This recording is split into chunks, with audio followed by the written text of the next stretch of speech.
Naglaro ko dyan 4:49 AM kaninang umaga. Tapos yung isa naman, alas 4 yan hapon kanina lang.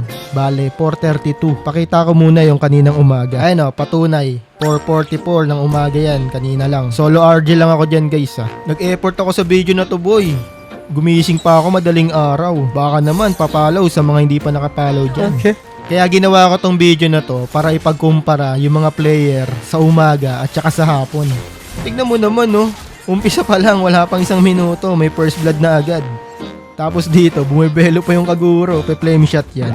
Sabi ko na ibang iba talaga yung mga galawan ng mga player pag gantong oras naglalaro Pwera lang dito sa Harley. Loko ka, dumikit ka pa, level 1 ka lang. Bobo ang puta. Kaya pala, naagaw nung Novaria yung blue buff ng Harley. Tapos ito, tignan nyo guys, kung gaano kahirap patayin tong Kagura.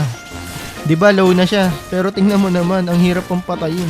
Napakadaming panulak ang putik. Tapos ito pa, snowball na ako dyan, 7-1 na ako Kukunin ko sana yung blue buff nung Harley. Kaso nagulat ako, putik nandito pala yung Joy. Na-shutdown tuloy ako, pero ito yung malupit.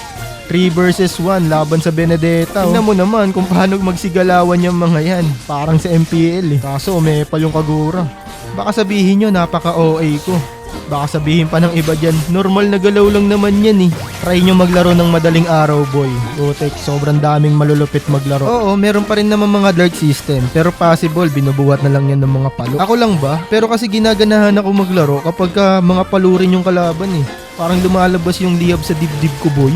Parang ganun Ayan nga napachat pa nga ako Wala lang, na-appreciate ko lang yung galaw nila. Pati yung mga kakampi ko dyan, may galaw din Sobrang ganda talaga ng laban, sobrang ganda ng laro kapag ganito yung mga player. Yung mga kakampi mo, pati mga kalaban. Ganito ang hindi dark system. Kapag late game na, sa MM na yung red buff. Tapos tignan nyo yung Benedetta, binigay sa akin yung blue buff. Diba? Ang sarap mag-ML pagka ganito yung kakampi.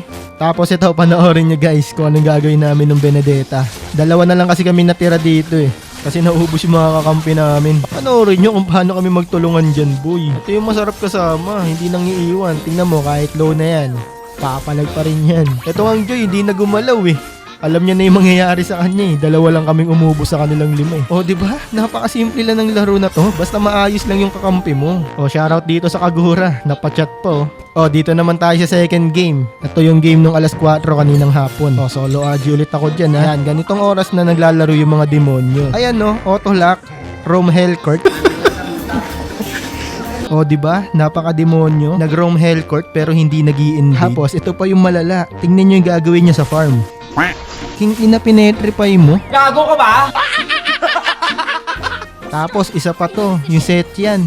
Rename shot yung Lito. Tarantado. Tapos ito pa, yung Mia. Putik na yan, may plano pa atang kunin yung blue buff ko. Ano ba to? Tapos ito pa yung malala. Bigat na nga ako sa game na to. Tapos kinuha pa talaga yung blue buff ko. Uy, kasumisira ng buhay ko Alam mo ba't ako naging ganito? Dahil sa'yo. Dahil sa'yo, boy. Tingnan nyo kung paano gumalaw tong Hellcourt Rome namin. Tingnan mo naman, tinakbuhan niya yung MM namin imbis tulungan. Tapos nung mamamatay na yung MM, binalikan niya pa. Utang na loob, muntong. Tapusin na natin paghihirap ko. Imposibleng maipanalo yan. Kaya naman pala, trio na naman nakasama ko. Tapos yung dalawa, paramihan pa ng deaths.